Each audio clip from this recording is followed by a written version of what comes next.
Hello, Kate here with a quick reading vlog. I just got a wild hair, and quite literally, actually.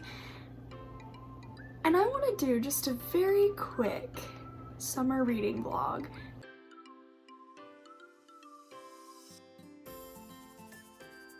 Now I have the reading rush coming up in 3 days from my current time right now. But I really want to do a summer reading set of time. July is almost over, and that fact is blowing my mind.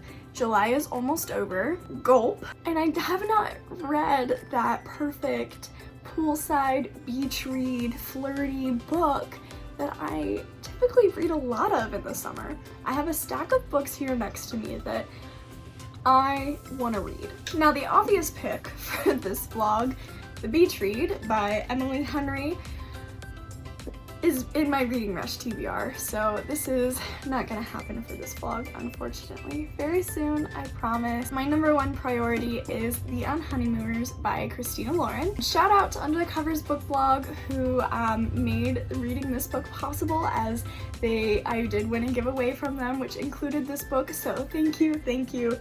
Thank you from the bottom of my heart to the Under the Covers ladies. This is What Happy Looks Like by Jennifer E. Smith. Save the Date by Morgan Matson. The Unexpected Everything by Morgan Matson. You Are Here by Jennifer E. Smith. 99% Mine by Sally Thorne. Fight or Flate by Samantha Young. The Hating Game by Sally Thorne. My Favorite Half Night Stand by Christina Lauren. My Life Next Door by Huntley Fitzpatrick. The Boy Most Likely To by Huntley Fitzpatrick. And What I Thought Was True by Huntley Fitzpatrick. That's 12 books. Clearly I'm not going to read them all for this vlog, probably not even half, but the thought of this happening makes me very happy, so let's dive in. I am going to go ahead and start this vlog. I'm gonna sit down and read The Unhoneymooners right now. I'm really nervous. Hello, welcome back. So much for reading vlog because I didn't really update you much. I did read The Unhoneymooners the first night of this 72-hour reading challenge that I set for myself. I read it in one sitting. It was utterly fantastic. I have not written my review yet, so I haven't had time to sit down and really think it through. But immediate thought is 4 and 4.5 stars for this book. I was so pleasantly surprised. Christina Lauren is one of those authors that I never really know what I'm getting. Like with The Honey Don't List, which I read in a recent vlog that I did, with My Favorite Half Night Stand, with Beautiful Bastard, which I hated. I didn't like this book at all. I read it like 2 years ago. Longer, maybe. I did not like this at all, but we're not talking about that. They're just a very inconsistent author for me. Typically, I enjoy them, but they don't blow me away. They're often funny and relatable, but again, just a bit incomplete for me. The Unhoneymooners was not that way. This is definitely the best book of theirs that I've read to date. I'm so impressed with this one. To me, this follows Olive, who is the unlucky twin who's allergic to shellfish, and Ethan, the best man and the groom's brother, who hates buffets. So they're the only two in the whole wedding party, the whole reception, that don't get deliriously ill off of the bad seafood at the buffet. So the bride and groom suggest that they take the honeymoon trip to Maas. I don't actually know how to, whoa, I've never had to say that out loud before. Maui? That's the character in Moana. Maya? In Mai? They take the honeymoon in. Ethan and Olive don't get along. They don't like each other for whatever reason. Each of them think that the other person hates them, and neither really knows why. So they both act out whenever they're in the vicinity with each other, which we all know is the best trope ever. I had to read this in one sitting. The it had so many good tropes. There was forced proximity because they were sharing a hotel room, and yes, honey, there was only one bed. Nailed it. They had to fake date because lo and behold, there were people that they knew at the resort. And it felt complete. My biggest complaint with the Honey Don't List was that the ending just felt so rushed, and that's something that I've noticed about a lot of their books is it's like, you know, the story, it's going well, big drama, end. And I'm like, hold up. So with the Unhoneymooners, I did not feel it. I mean, there was big drama and it did end. Both of those things are true. It's a romance book. Of course there was big drama, but it felt perfectly paced, which is a triumph for them. I'm so excited for Christina Hobbs and Lauren Billings. They found their pacing. They did a phenomenal job. I loved this book. I'll link the review in the Dropbox down below as well. It was, to be honest, it was the perfect beach read because it's all about the two of them on vacation, like hating each other but kind of becoming friendly and friends and fake dating, and it was funny and it was witty and it was fast paced, but it still had, you know, that low burn, like that romantic simmer that carried throughout. I'm not gonna go so far as to say that this is a slow burn because it didn't it's not, but it did have a pretty nice angsty simmer that I can appreciate. And then my next update is that I am a little less than halfway through Fight or Flight by Samantha Young. This book follows Ava and Caleb. They meet at an airport and it's immediate, oh man, he takes the last first class seat, shoving in front of her in line to do it, and it's a contest from there. They keep running into each other at the airport and in different accommodations. They're hating each other, but they're also having a lot of fun being assholes to the other person. So this leads to like a, you know, a quick hate hookup, you know what I mean? And then suddenly he's in her hometown and they're run into each other in real life. And he wants to continue to have their benefits without friends relationship. And that's where I am right now. So I'm really enjoying this. I mean, he's a complete asshole. They're both assholes to each other, like completely. Like they're so mean. But he's just a general asshole. Like he's that kind of character in Male where he like makes broad generalizations about women and about different people based on like how they dress and like, oh, you wore makeup and you tried for the airport, oh, and he makes like this list of assumptions about her that she cares too much and tries too hard and, you know, this relation, whatever. So he is an assumer, makes these broad generalizations that I hate. It drives me crazy when people in my real life do that, and it was not I was not welcoming that in my character, but despite the fact that he's a complete ass, I see the attraction. I'm not even quite halfway, so they haven't shown his true colors yet. We'll see. We will see. So I just finished Fight or Flight by Samantha Young.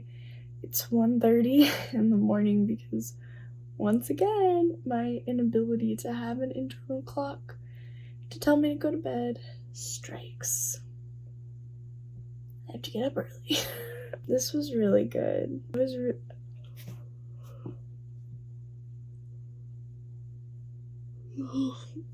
this was really good, actually. I do have to say I was very impressed with Fight or Flight. This is a pretty good, just a nice flirty read that managed to also be really good. And as condescending as that sounds, hang with me here. It all started with a series of chance encounters in the airport, yada yada yada. We've talked about this. So Caleb is an ass. He's an asshole, like a complete jackass. But he got better. He's a genuinely good guy. It's very clear throughout this book that he has, you know,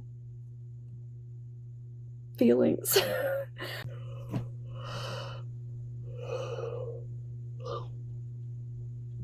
There was actually, I bookmarked a couple things in the end here that I really liked.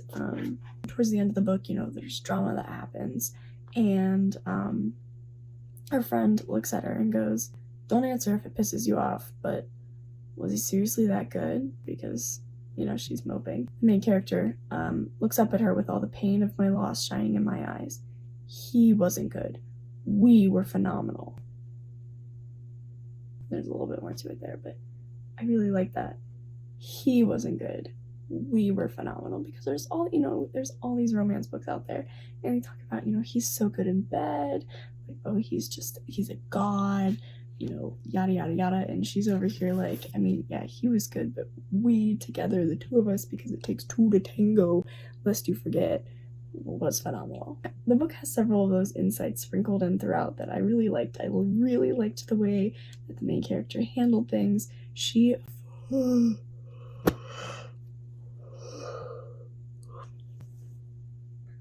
gonna have to wrap this up.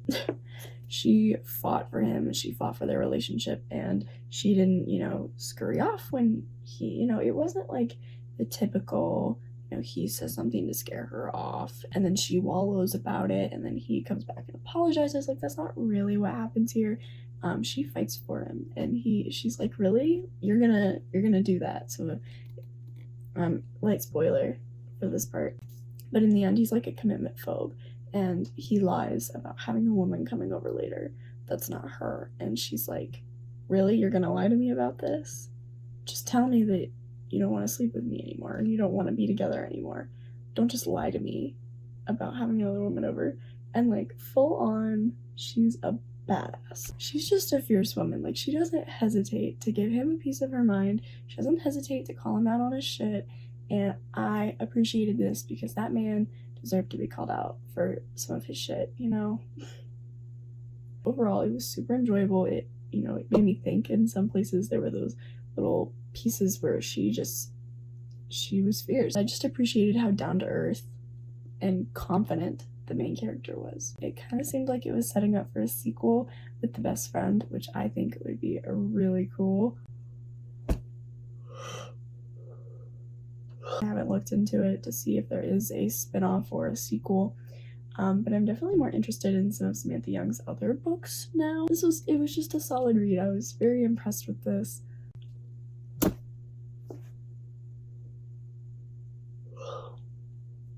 Hello, so it is now Sunday, the last day of my 72-hour impromptu readathon. Thank you guys for sticking with me for that. That was a lot of fun. Actually, I started to get kind of down about the fact that I haven't been reading these summer reads, and then I looked at my Reading Rush TBR, and it's not a lot of summer reads. I just really wanted some flirty romances, perfect beach reads, and I pretty much got what I asked for. My goal was to read 3 books, including another one tonight, but the longer I think about it, the longer that I just really don't want to do that. Tonight is, I start the Reading Rush at midnight. I just got called in for a 7 a.m. shift tomorrow, so while it would have been really fun to push and get another book finished by midnight and then start the Reading Rush, I don't have that in me after all the late nights that I've had this week lately, with this readathon and then with other things and me just being stupid and staying up late. So we're gonna cut this short and make it a 48-hour readathon. Yay! I'm so glad that I did this. I want to do more impromptu readathons themed like this. I always admire the booktubers that do weekly themed vlogs. I think those are so cool. I would love to replicate and do tropes or genres. It's just not easy for me because I'm such a mood reader, but I think little quick ones like this one make that more accessible for a mood reader like me. During this readathon, I got to read these 2 books. The first one that I read was The Honeymooners by Christina Lauren. You saw my thoughts on this one. I just thought it was so fun. It was such a surprise from Christina Lauren, and it was a grateful surprise. It makes me want to go back and read more of their backlist because although I am a fan, I'm not up to date. Or I'm up to date, I just haven't gone like past recent releases.